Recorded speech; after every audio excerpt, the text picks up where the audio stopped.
I pull up to the curb and shift the car into park, the engine idling with a low hum. The weight of the day presses on me, but Logan and Ava are chatting away in the back seat, their excited voices filling the air like a soft soundtrack. It's their first day back at school, and I can hear their excitement spilling over. Logan's already telling Ava about the new things he's going to learn, and Ava is giggling, trying to convince him she's already smarter than he is. It's the kind of innocent joy I used to share with them. But as I sit there, frozen for just a moment, the knot in my gut grows tighter. The nervous energy in my stomach doesn't come from the kids, from the first day of school, or from the usual morning rush to make sure everything goes smoothly. No, it comes from something much more familiar, something I haven't been able to shake since the day Natalie walked out on me. Today is the day. Today, I will see her again.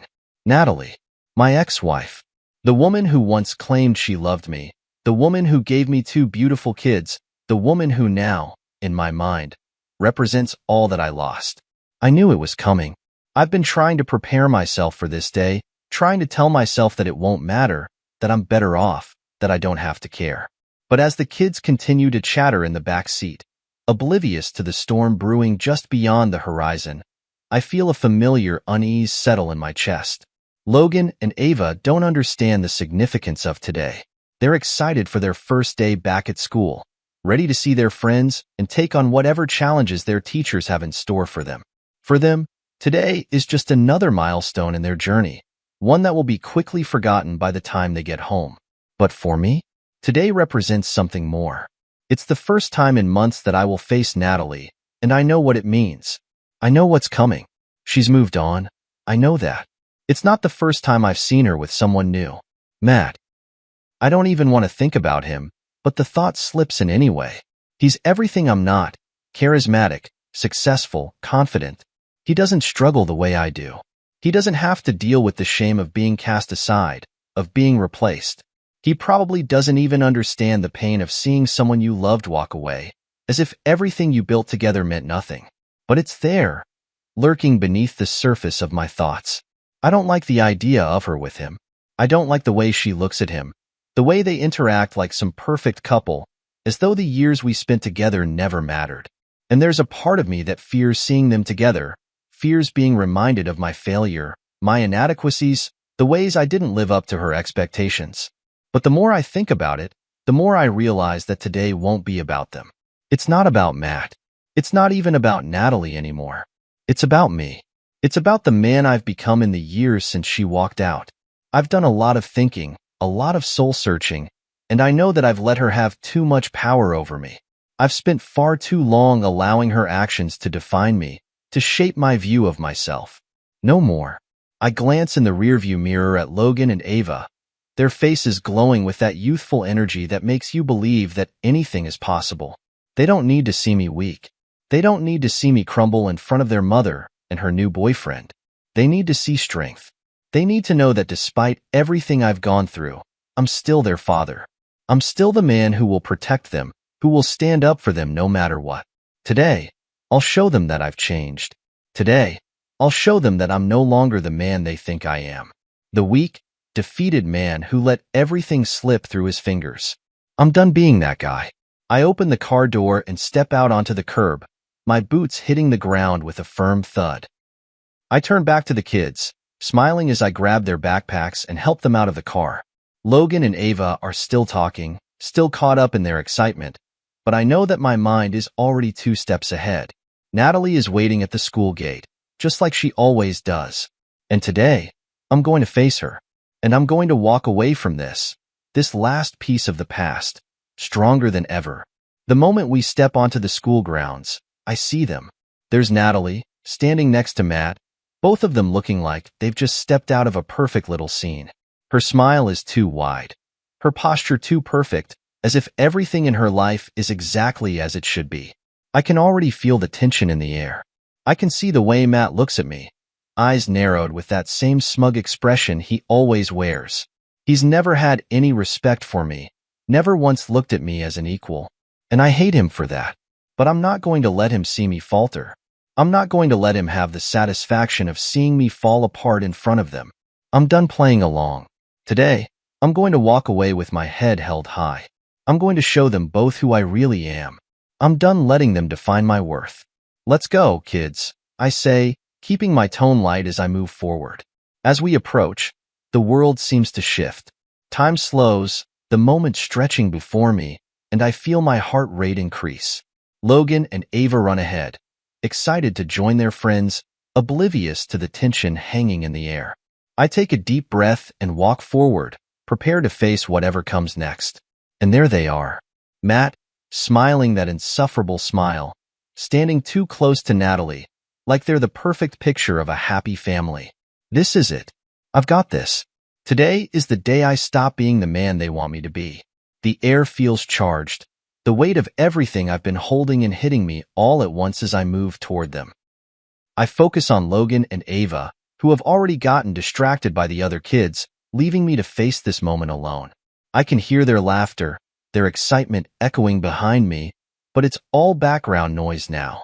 All I can think about is Natalie and Matt. I can see them now, standing at the gate like they're waiting for something. A show, maybe. I can feel Matt's eyes on me the moment I step into their orbit, and it's everything I expected. His eyes are calculating, judgmental. There's nothing genuine about his smile. He's sizing me up like I'm some kind of competition, like I'm something to be conquered.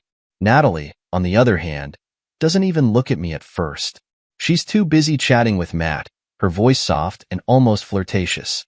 The way she laughs, the way she touches his arm, every movement is a reminder of how easily she moved on. I can feel the anger bubbling inside me again, but I hold it down. I've come too far to let her see me lose control. Finally, she notices me. Her eyes meet mine, and for a split second, I think I see something. Guilt, maybe, or hesitation. But it's gone as quickly as it came. She smiles that polite, practiced smile, the one she's perfected over the years. The one that makes everything look fine, even when it's not. Hey there, she says, her voice just a little too sweet, a little too smooth. How's it going? I don't want to respond, don't want to give her the satisfaction of pretending like everything's normal between us. But I have to. I have to at least keep my composure for the kids. They're nearby, and they're watching. I'm good, I say, my voice a little colder than I meant it to be. How about you? Oh, you know, she replies, glancing over at Matt like he's the answer to every question she's ever had. Things are going great. Matt and I were just talking about the kids' schedules. It's so much easier when we can all help out, right? I hear her, but the words don't really register at first. I'm too busy watching Matt. He stands there with that smug grin plastered on his face, arms crossed like he's already won. He probably thinks he has. In his eyes, I'm nothing but a shadow of the man I used to be. He's never bothered to see who I really am. To him, I'm just the guy who got left behind. Must be nice, I say, the bitterness slipping out before I can stop it. To have everything so easy. I regret it the moment I say it, but the words hang in the air, sharp and accusing. Matt's smile falters just for a second. He doesn't like that, doesn't like the reminder that things might not be as perfect as they look. But he doesn't back down. Instead, he leans in a little closer, his voice dropping into that condescending tone I've come to dread.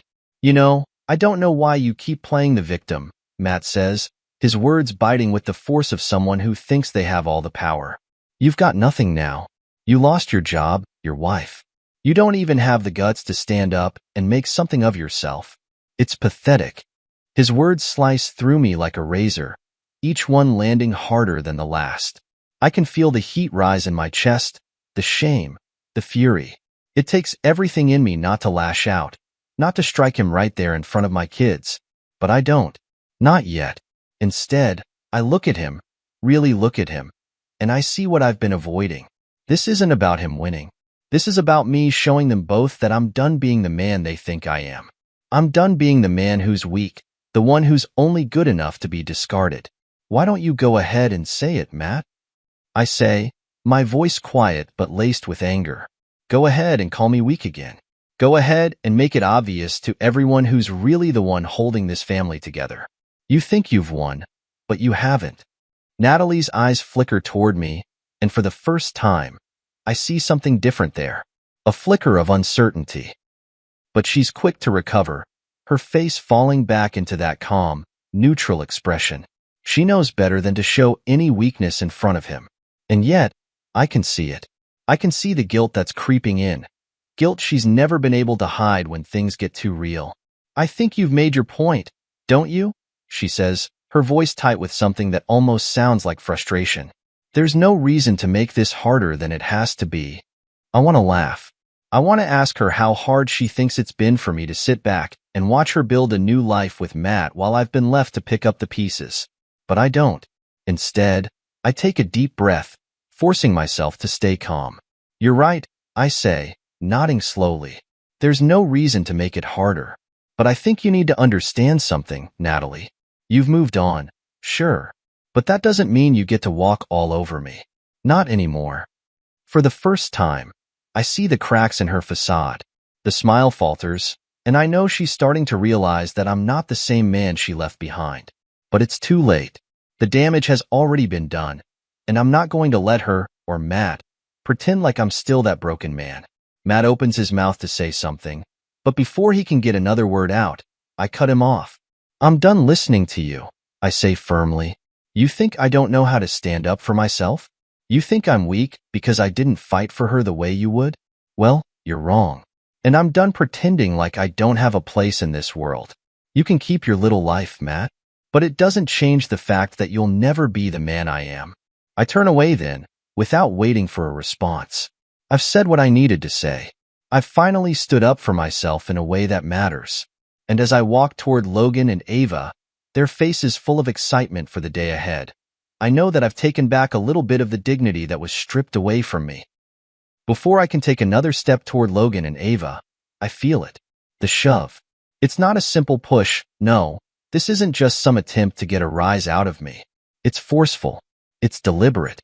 I stumble, caught off guard, and the world tilts. My back hits the ground with a sickening thud, and the breath is knocked from my lungs.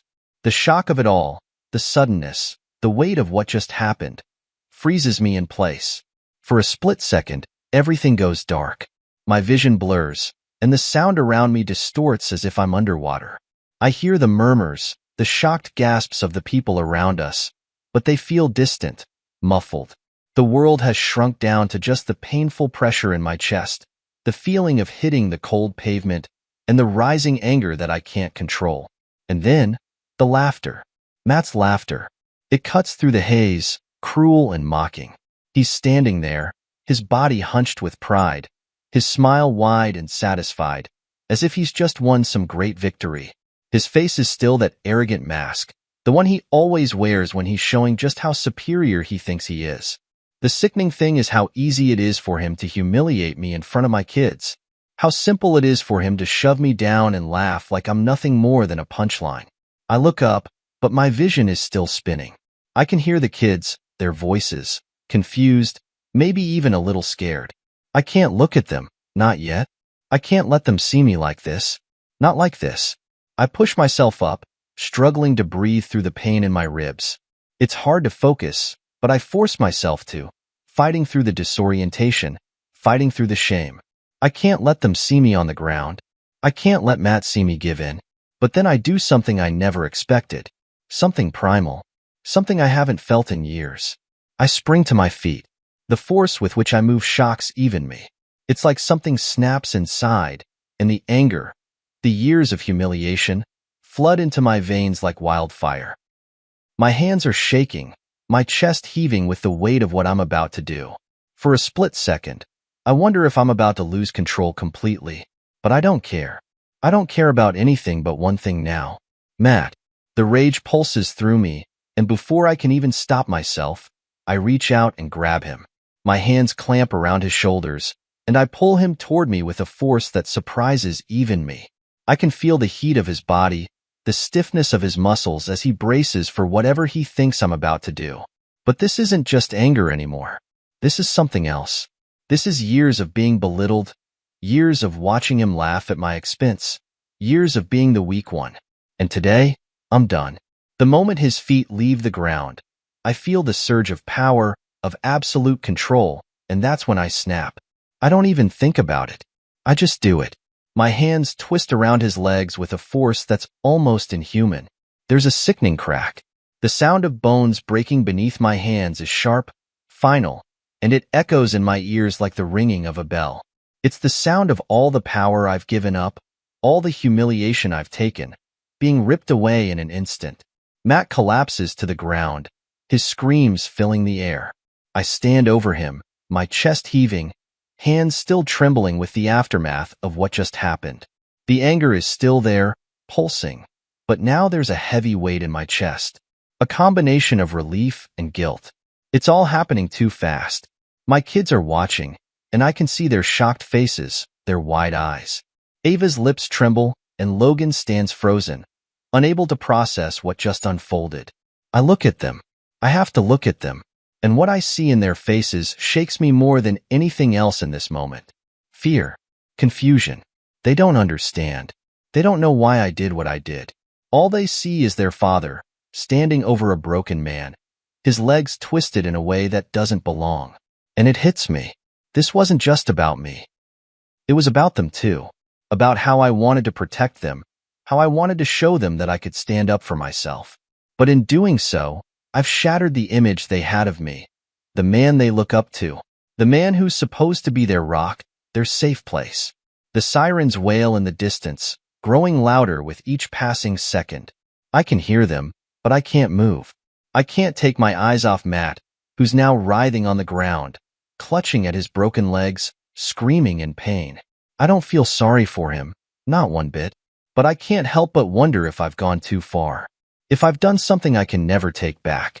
The paramedics arrive moments later, rushing to Matt's side.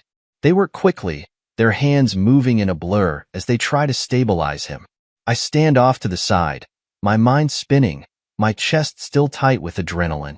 I hear the whispers of the bystanders, the murmurs of people who saw it all go down. Some of them are looking at me with pity, others with judgment. But I don't care. I can't care. I've done what I've done. And now there's no going back. I look at Logan and Ava, and the realization of what I've just done hits me like a ton of bricks. I was supposed to be the example. I was supposed to be the strong one, the one who taught them how to handle situations with dignity. But all I've done is show them that sometimes, when pushed far enough, even the strongest people break. The guilt begins to seep in, but it's overshadowed by the strange feeling of relief. Maybe I've finally done something for me, for once. Maybe I've finally stood up for myself, and in doing so, I've reclaimed something I didn't even know I was missing. The chaos that follows is deafening. Sirens wail in the distance, steadily growing louder as the paramedics rush toward us. The weight of the moment settles heavily on my chest. I stand there, frozen, as Matt writhes on the ground, his broken body barely able to move. The harsh reality of what I've just done crashes into me, and I can feel the pulse of regret creeping up my spine. But even as it begins to grow, there's something else. Something that I can't quite shake. It's relief. A feeling of release that settles deep in my chest like a weight lifting off my shoulders. I finally did it. I finally stood up for myself. I've never felt this powerful, this in control. Not in the way I've felt since I first became a father.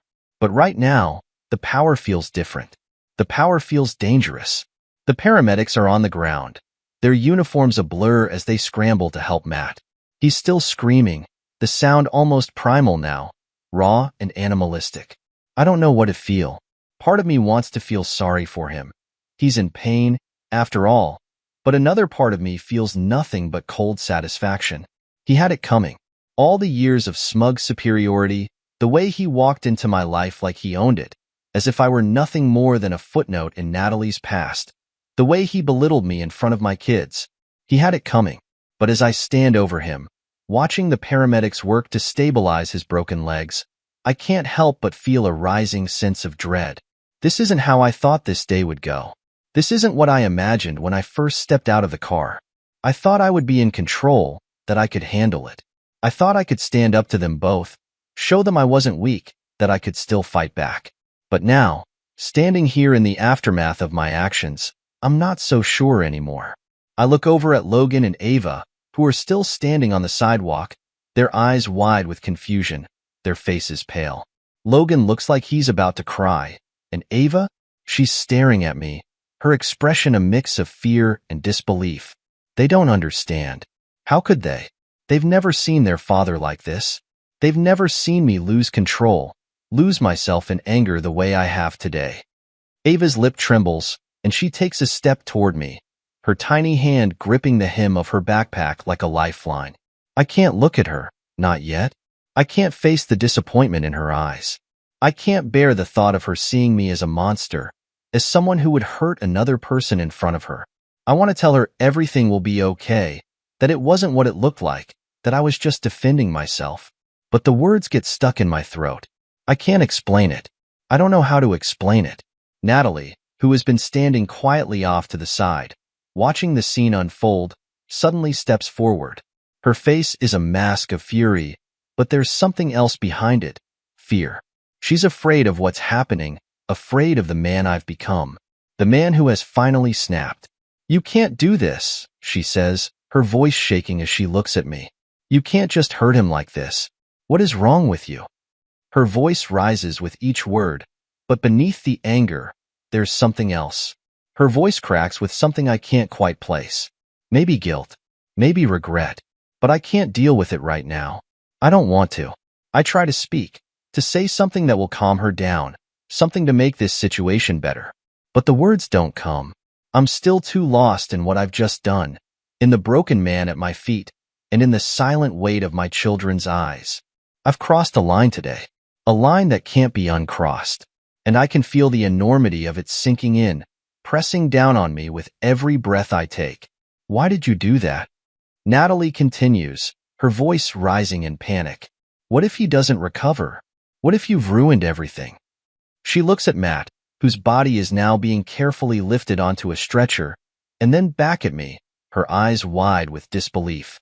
I don't know who you are anymore, she says, her voice breaking. This isn't the man I married. Her words sting. The accusation is heavy. I never thought I'd be here, never thought I'd become this person. The man who did something so violent, so out of control, that even Natalie, after everything, is now questioning who I've become. I want to tell her that it's not about her, that it's not about Matt. It's about me. It's about finally standing up for myself. For once, I want to be the one in charge. But I can't say it. I can't explain the rage that bubbled over the moment I decided I would not let them see me as weak again. Get away from me, I finally say, my voice low and trembling. The words come out sharp, laced with something I can't control. It's anger, but there's something else. A frustration that I'm having trouble processing. I didn't ask for this. I didn't ask for him to shove me, to humiliate me in front of my kids. I didn't ask for any of this. The sirens are getting closer now, and I know the police will be here any second. I can hear the distant sound of their engines, the wail of the sirens merging with the frantic pulse of my thoughts. The paramedics are already loading Matt into the ambulance, and I'm left standing here, watching everything I've done unravel. Logan, I say, my voice breaking. I turn to look at my son, who's standing just a few feet away. His face is twisted with confusion, with fear, and I see the way he's looking at me, as though I'm a stranger. It's okay. It's going to be okay. But I don't think either of us believe it. Not right now. Ava is still standing next to Logan, and when I try to reach for her, she steps back. The look in her eyes tells me everything I need to know. She's scared. She doesn't know how to process this. She doesn't know how to understand what she just saw. And I'm not sure I do either. The moment hangs in the air like a bad dream. And in that moment, I realize I've broken something that can't be fixed. The sound of the sirens cuts through the stillness of the moment, and I know there's no turning back. The adrenaline is still pumping through my veins, but it's starting to wear off, leaving a raw emptiness in its wake. I watch as the paramedics load Matt into the ambulance, his body stiff and unmoving, a look of pain still etched on his face. The world around me feels like it's spinning in slow motion. It's hard to process what's happening, what I've just done. The chaos of the moment doesn't fade, though. It lingers in the air, thick with tension and the weight of my actions. I can hear the whispers of the bystanders, the ones who saw it all unfold. I can hear the judgment in their voices, the murmurs of disbelief and concern. But none of it matters. What I did for me, for my dignity, for my sense of self-worth. For my kids, too, though I'm not sure how they'll ever understand what happened here today. Dad, what did you do? Logan's voice is small, shaky, and it cuts through me like a blade. I turn to look at him, but I can't find the words. What can I say? How do I explain what happened when I don't even understand it myself? Ava is standing beside him, her eyes wide, her face pale. She's scared. I can see it in the way she's clutching her backpack like a shield, the way she's looking at me as if she doesn't recognize me anymore. And it hits me harder than anything else. I failed them. I failed to be the father they needed, the father who would show them strength and control, not this man, this broken, angry man who lost himself in a moment of weakness. I finally say, my voice cracking as I try to explain. He pushed me too far, Logan. He pushed me in front of you and Ava. You don't understand, but I had to defend myself. I had to make him stop. But even as I say the words, I don't believe them. Because it wasn't just about defending myself. It was about something more. Something darker. Something that's been building inside me for far too long. I've been humiliated. I've been discarded. And Matt had just become the person who embodied all of that. He was the one who had taken everything from me. And in that moment, I couldn't hold back anymore. The rage, the hurt, the resentment, they all came pouring out. But I see the fear in Logan's eyes, and I can't ignore it. I see the way he's pulling away from me, as though he's afraid of what I've become. And it's a crushing weight I can't bear. I reach out to him, but he steps back. He doesn't want me to touch him, not now. And it breaks me, more than anything Matt could have done. I want to hold him, tell him it's okay, but I can't even fix this. Not yet. I'm not sure if I ever will. Ava is still standing there, staring at me, her eyes filled with a mix of confusion and fear. I don't know what she's thinking, but I can tell she's hurt. Hurt by what she's seen, hurt by the fact that her father, the man she looked up to, the man she trusted, just did something she can't comprehend. And I don't know how to fix it. I don't know how to make her feel safe again when I'm the one who's just shattered that safety. I hear footsteps approaching, and I turn to find a police officer standing at the edge of the scene, his eyes focused on me. His expression is unreadable, but there's something there. Something that tells me the situation is about to get worse. I need to talk to you, the officer says, his voice firm, but not unkind.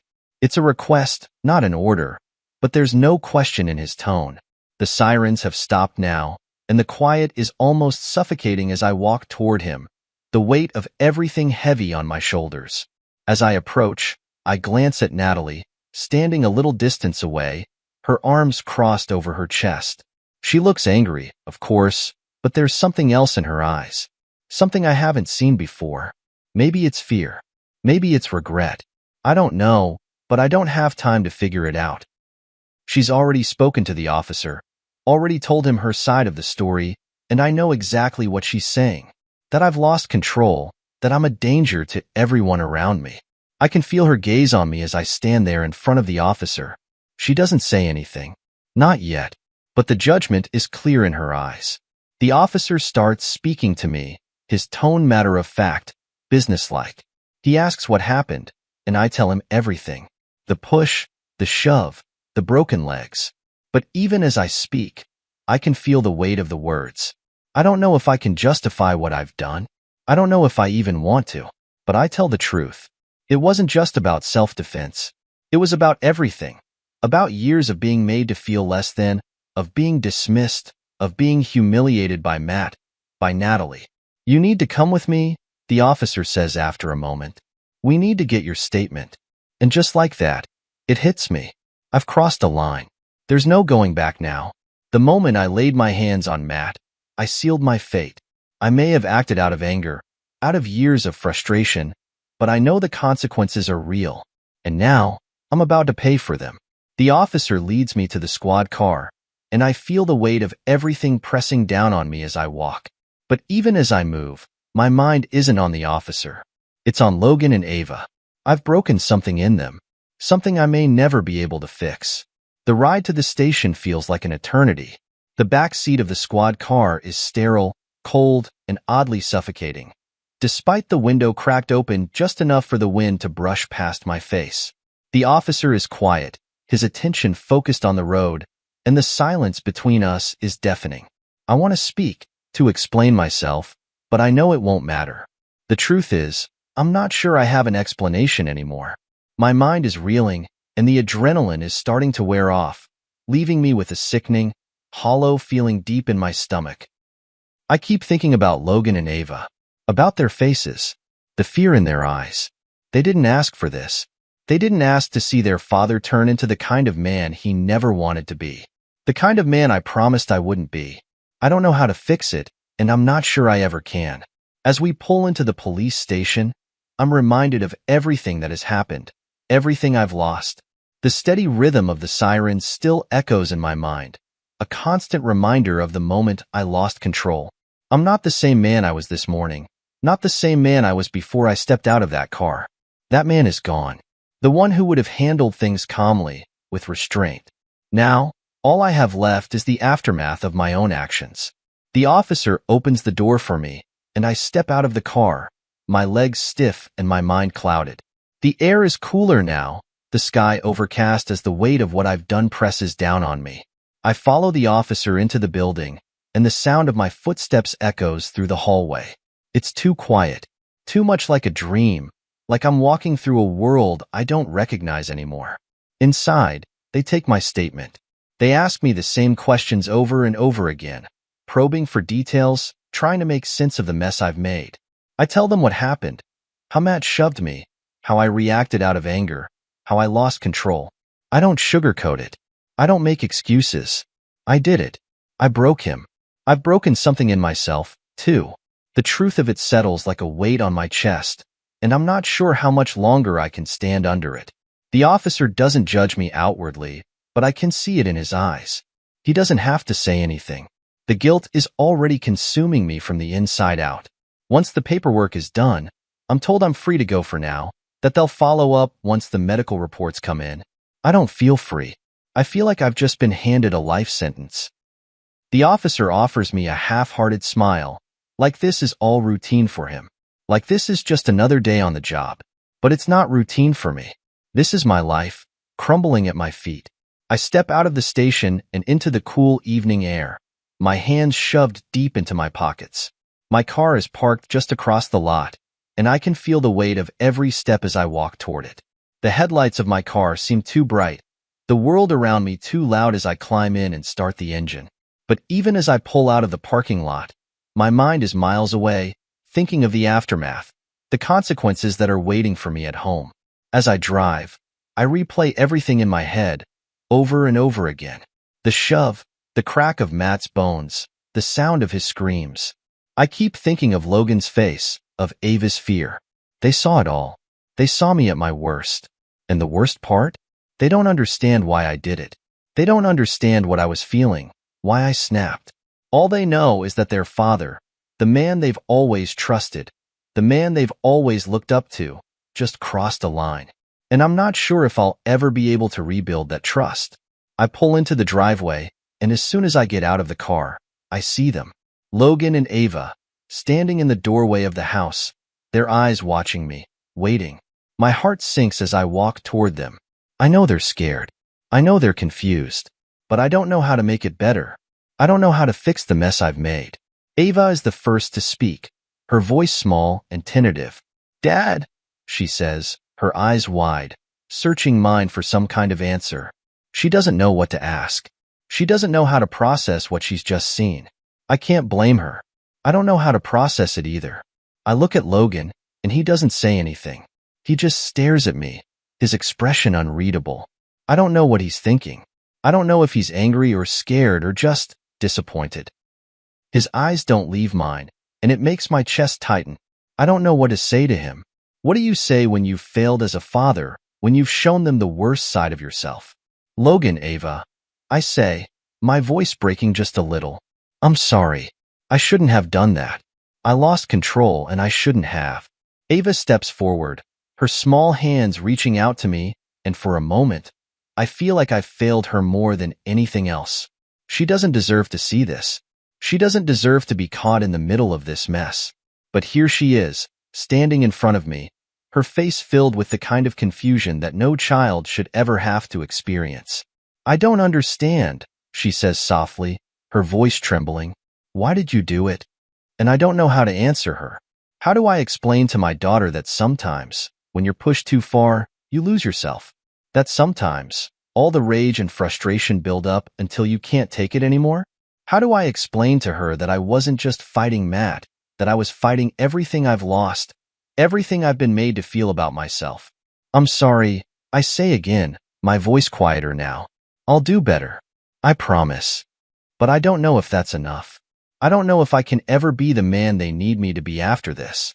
I barely get through the front door before my phone rings. The screen lights up, showing Natalie's name flashing in bold, unmissable letters. For a moment, I hesitate. My hand hovers over the phone, but I know what's coming. I know the call will be filled with anger, accusations, and disbelief, but I can't avoid it. I know I have to answer. I swipe the screen, bringing the phone to my ear, and her voice immediately cuts through the tension in the house.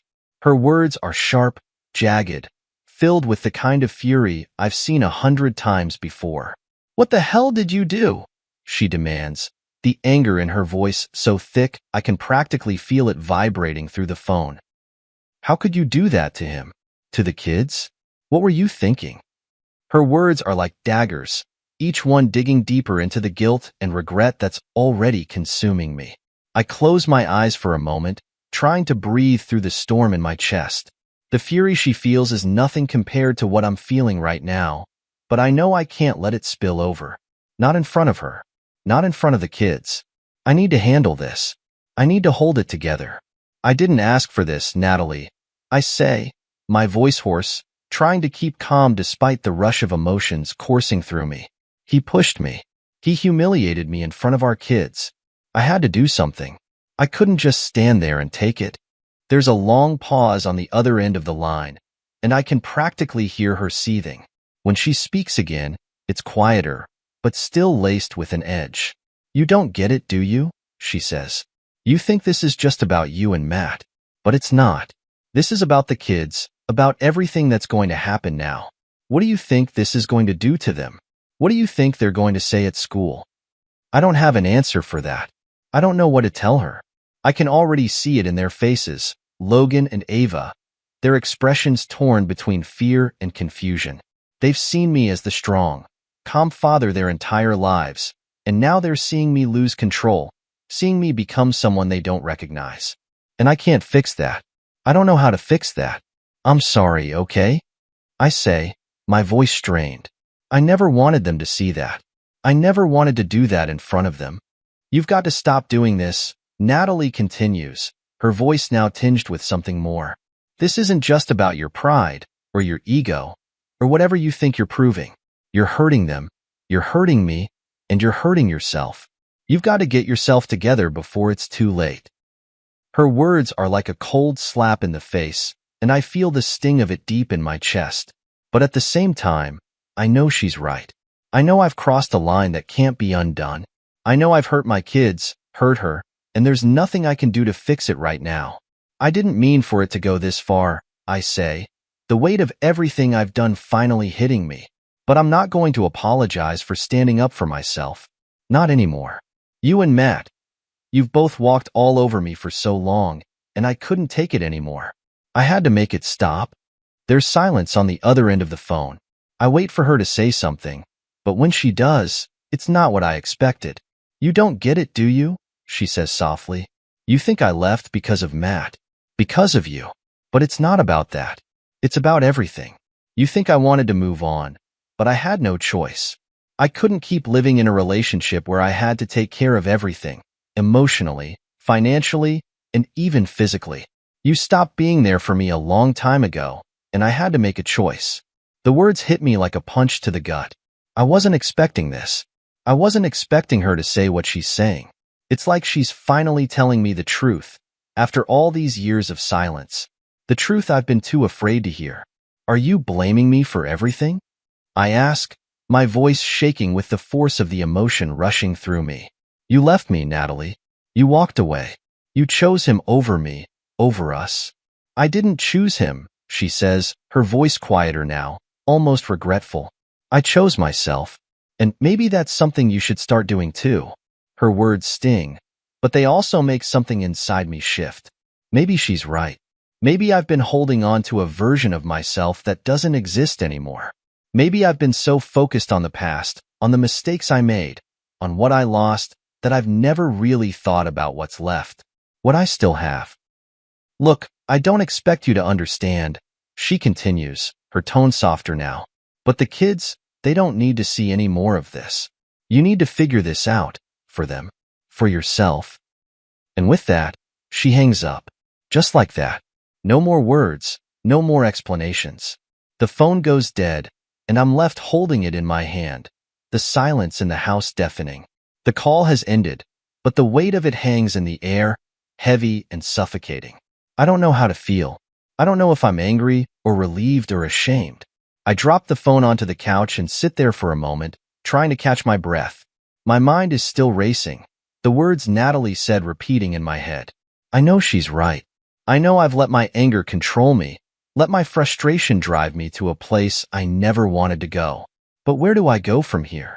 What do I do now that I've broken everything I was trying to fix? I glance at Logan and Ava, who are still standing there, looking at me with those uncertain, questioning eyes. Ava's face is tear-streaked, and Logan's expression is blank, unreadable. I don't know how to fix this. I don't know if I ever will. But I do know one thing. I have to try. For them. For me. The days that follow feel like they blur together in a haze of paperwork, tense meetings with my lawyer, and restless nights. The weight of everything that's happened continues to press on me, suffocating my every thought.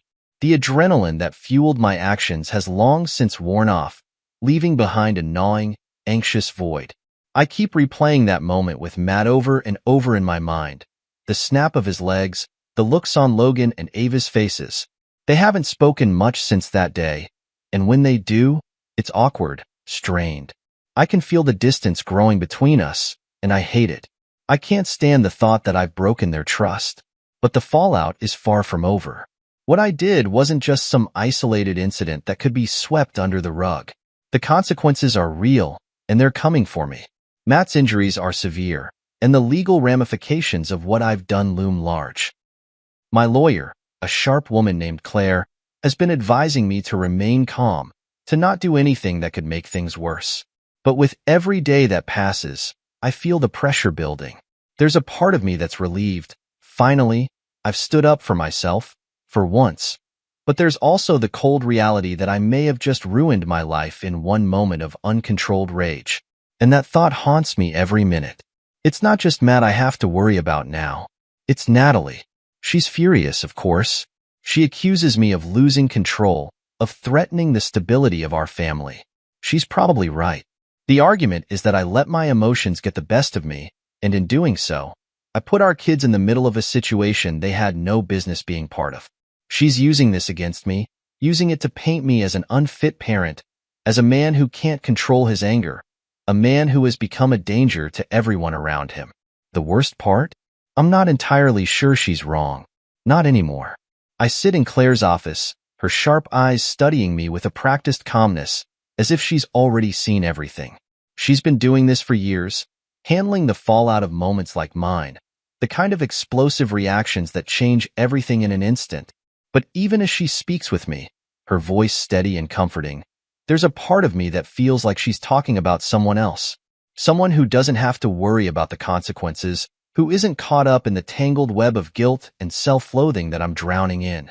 Here's what we need to prepare for, Claire says, laying out a series of documents on the table in front of me. Matt is pressing charges. He's going to paint you as the aggressor, as someone who acted without provocation, and he's going to use the kids as witnesses to support his claim. The good news is, we have a case for self-defense, but we have to be very careful with how we handle this. We can't afford to have this blow up into a custody battle. I nod, the words hanging in the air like a cold, heavy weight. A custody battle. The one thing I've feared more than anything else. I look at the paper she's handed me, the legal jargon swirling on the page. My mind tries to make sense of it all, but it feels too much. I feel out of my depth, like I'm drowning in a sea of things I can't control. Everything has spiraled out of my hands. I understand, I say, my voice tight, struggling to keep the panic from overtaking me. But if she takes me to court for this, if she uses this against me to take the kids, I'll lose them, won't I? Claire leans back in her chair, crossing her arms, her gaze never leaving mine. I won't lie to you. There's a real risk. But the truth is, your kids are still at an age where the courts will consider their best interests. And right now, what you need to focus on is proving that you can be the stable, supportive parent they need. You need to show that you're in control of your anger, that this was an isolated incident, and that it won't happen again. If we can get through the next few weeks without any more issues, we'll have a good chance. I try to process what she's saying, but my mind is still stuck on the one thing I can't escape, the thought of losing my kids. I can already hear Natalie in my head, telling the court about how I've changed, how my anger issues have only gotten worse, how I've become someone who's unpredictable, someone who's capable of violence. She'll twist everything I've done to make it sound worse than it is, and I won't be able to stop her. I can feel it in my gut, the growing fear that I might not be enough. I'll do whatever it takes, I say, my voice firm now, even though I'm not sure I believe it. I won't let her take them. I'll fight for them. Claire gives me a sharp, understanding look. That's good. But you need to stay calm, stay focused. You have to be the one who's in control now. It's not just about defending yourself. It's about showing the court that you can be the kind of father Logan and Ava need. I nod again, but the weight of her words lingers. The road ahead is long, and I'm not sure I'm ready for it. I don't know if I can handle what's coming, but I know one thing for sure. I'll fight for them.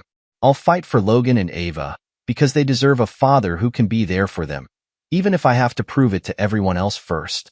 It's hard to escape the storm of attention that follows the incident.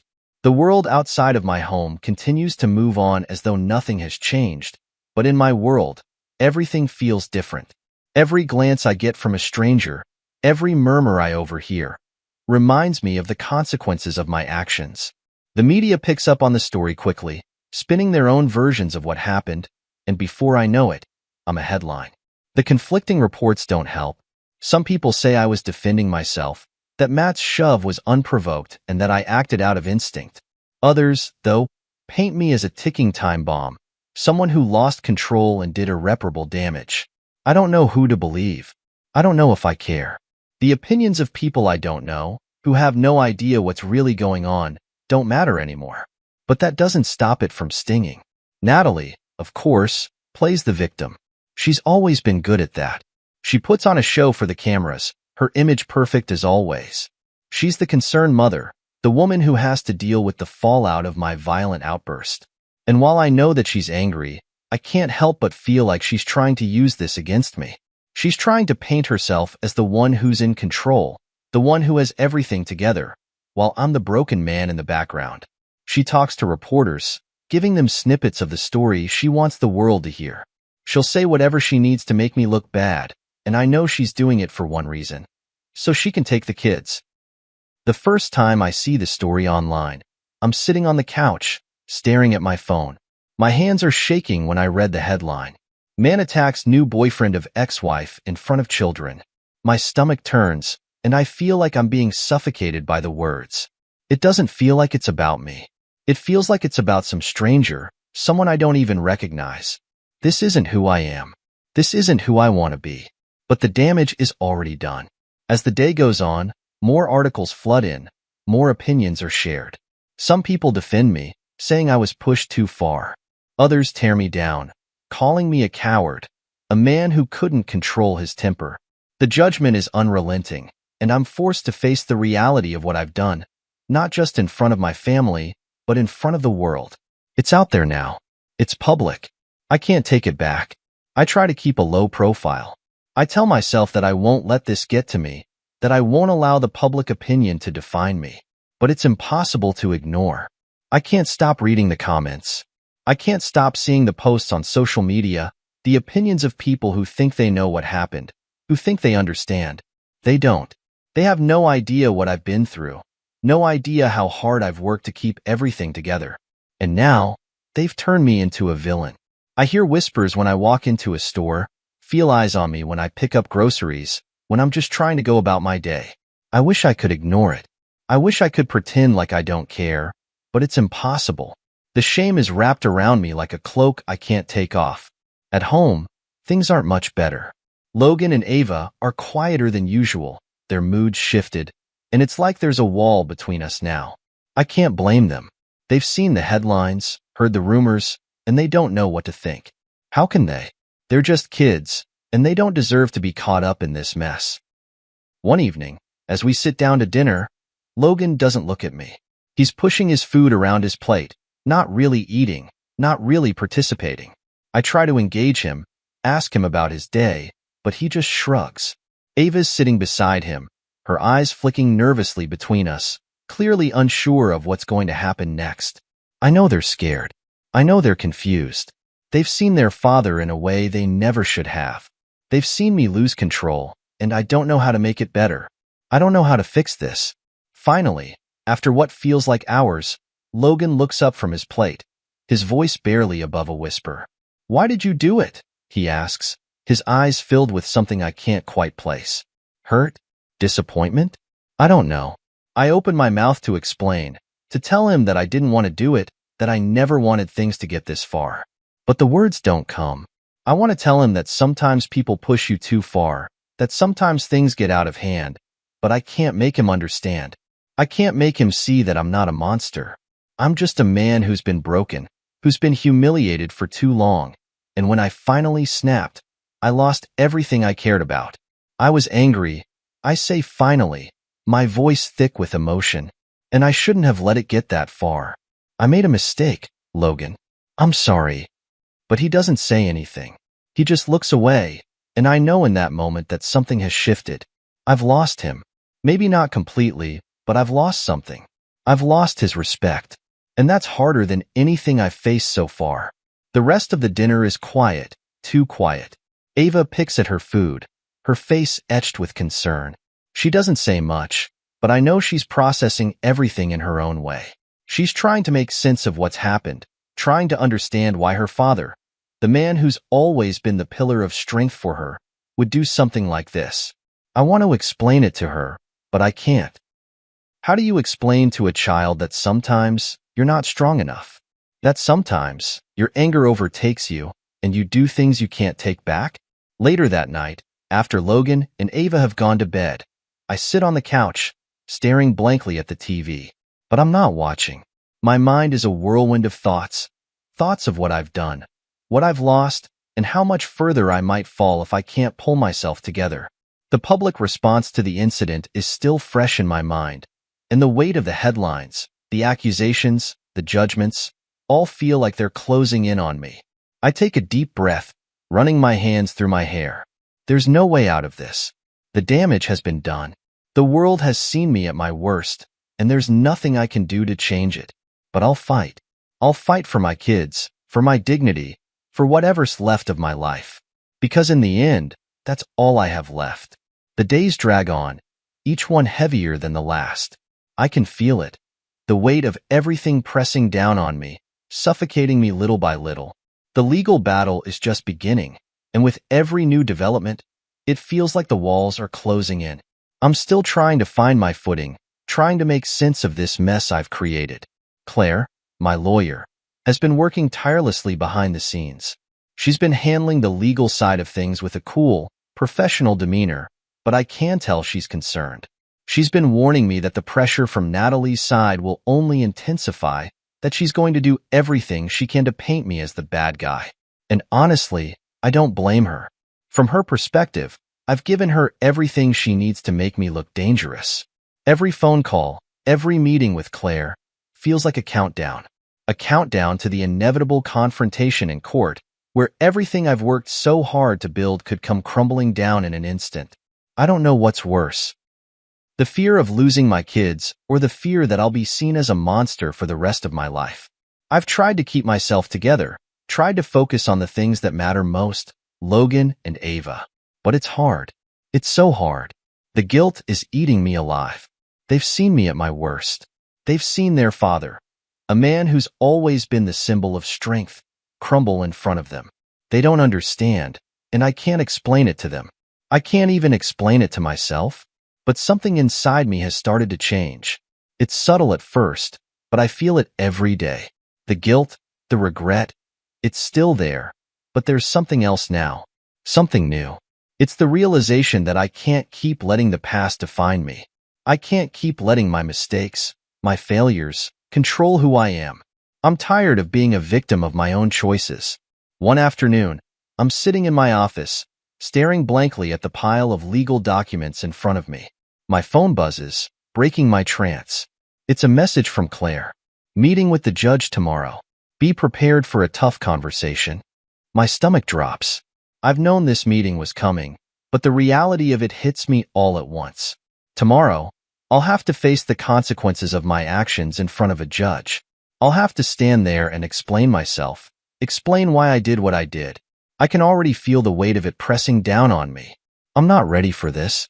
But then again, I don't know if I'll ever be ready for what's to come. I take a deep breath, trying to steady my nerves. It's funny how quickly everything can change. Just a few weeks ago, I had a life. I had a family. I had my pride. But now, all of that is slipping away, and I can't stop it. The knock at the door pulls me out of my thoughts. I look up, and there's Logan, standing in the doorway.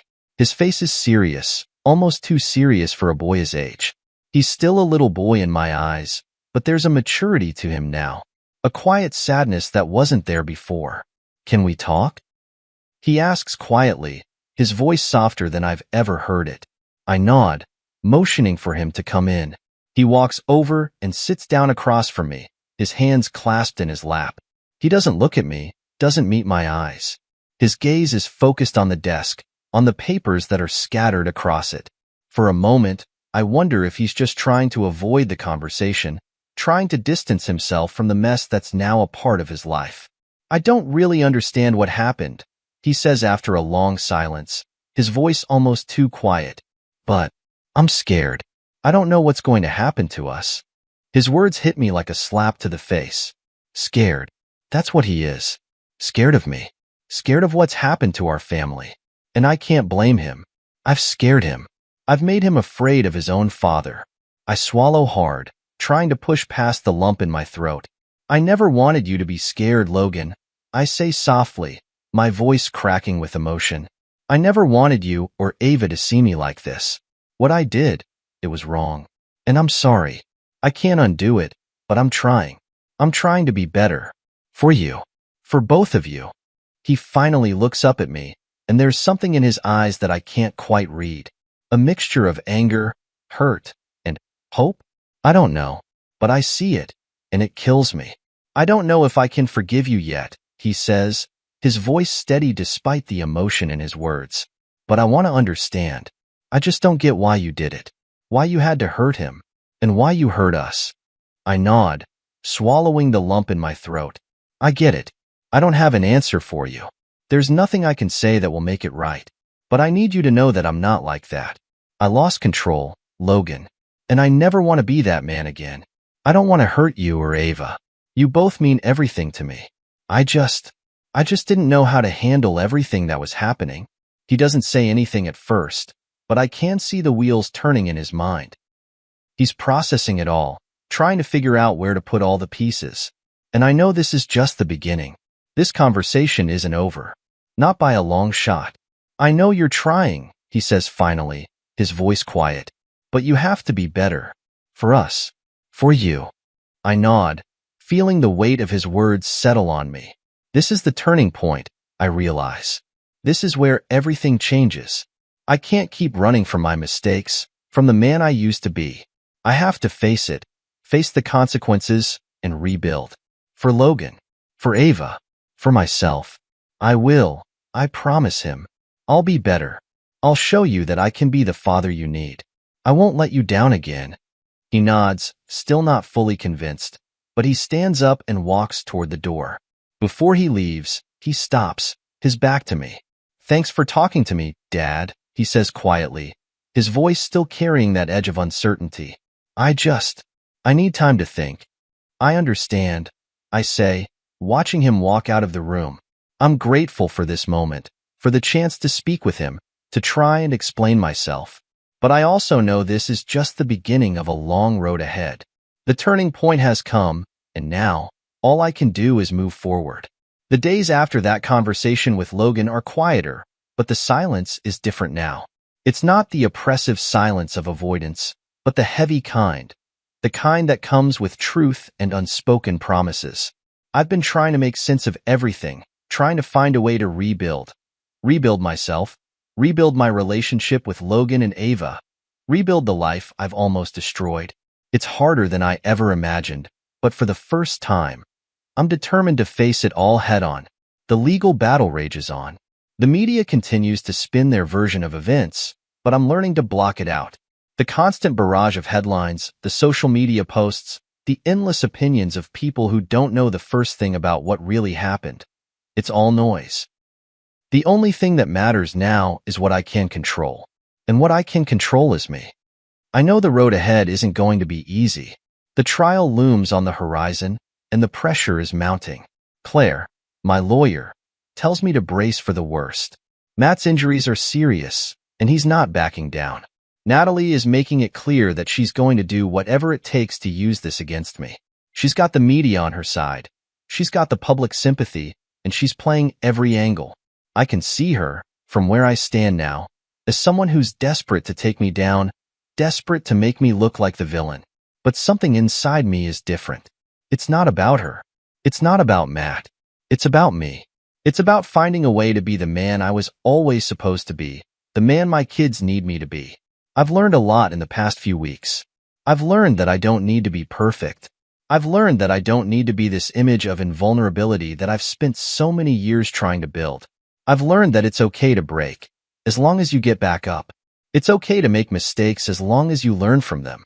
And most importantly, I've learned that I can't keep running from my past. I've been to the gym a few times in the last couple of weeks.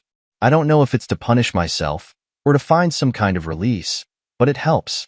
Every bead of sweat, every weight I lift, is a step toward reclaiming something I thought I'd lost. The gym is where I go when I need to clear my head, when the pressure becomes too much to bear. I'm not a fighter by nature, but I'm learning how to fight back. Not with my fists, but with my mind, with my resolve. I get home late one evening after another brutal workout, my muscles aching, my mind still racing. The house is dark, but I can hear the soft hum of the TV from the living room. I walk in and find Logan sitting on the couch, his eyes glued to the screen, but I can tell his mind is elsewhere. He's been quieter lately, his expression more thoughtful, more guarded. I sit down beside him, and for a moment, neither of us says anything. We just sit there, the silence between us not uncomfortable, but full of unspoken words. After a few moments, he turns to look at me, his eyes searching mine like he's looking for something he doesn't quite understand yet. "Dad," he says quietly, his voice breaking the stillness. "Are you really going to be okay?" It's a simple question, but the weight of it nearly knocks me off balance. I think about everything I've been through, the anger, the shame, the regret. I think about the long road ahead, the uncertainty of it all. But I know one thing for sure. I can't let my son see me crumble. Not now. I will be Logan, I say, my voice steady, though it feels like a lie. It might take time, but I'll get there. I'm not perfect. I've made mistakes, and I can't undo them. But I'm going to keep trying. For you. For Ava. He nods, but there's a wariness in his eyes. He's not convinced, and I don't blame him. He's seen me fall. He's seen me at my worst. But that doesn't mean he's ready to trust me again. It doesn't mean I've earned his forgiveness. But I will. I have to. I know I hurt you, Logan. I say, my voice breaking for the first time. I didn't mean for any of this to happen. But I need you to know that I'm doing everything I can to be better. To be the father you need me to be. There's a long silence, and then Logan surprises me. He leans in and gives me a quick hug, his arms wrapping around me just briefly, but enough for me to feel the tentative trust returning. When he pulls back, his expression is soft, the guarded look replaced with something else. Something I haven't seen in a while. Hope. "I believe you, Dad," he says softly, his voice full of that quiet maturity that seems to show up more and more lately. Just don't screw it up again. I smile, the weight in my chest lightening, if only just for a moment. I won't. As Logan heads off to bed, I sit there for a while, letting the moment sink in. This is the turning point. This is the beginning of something new. For the first time in a long time, I'm not consumed by the past. I'm focused on the future. It's uncertain, yes, but it's mine. Later, as I'm getting ready for bed, I hear the familiar sound of the front door opening. Ava must have been out with her friends, and for the first time in a long time, I feel like I can actually breathe. Things aren't perfect. They may never be again. But maybe, just maybe, they'll be okay. Ava comes into the living room, a tired smile on her face as she sees me sitting on the couch. "Hey, Dad," she says, her voice soft but warm. "Can we talk?" I look up, and for the first time in weeks, I don't feel the weight of her judgment on me. She sits beside me, her gaze meeting mine, and I can see the uncertainty in her eyes, the wariness that still lingers. But there's something else, too. Something I haven't seen in her for a while. A flicker of hope, maybe. A spark of trust that I'm not beyond redemption. "Of course, sweetheart," I say, my voice steady, my heart pounding in my chest. "What's on your mind?" She looks at me for a long moment, then speaks softly. "I've been thinking about what happened, and I just want to know that you're really trying to change, Dad. I don't want you to hurt us anymore." "I know," I say, reaching out and taking her hand gently. "I'm sorry for everything, but I'm working on being better. I promise you that." Ava nods, her gaze softening as she lets out a quiet breath. And in that moment, I know it's not over. The road ahead is still long, and the consequences of my actions will follow me. But this is the beginning of something new. It's the start of rebuilding my life, my relationship with my kids, and most importantly, my sense of self. I'm not done yet.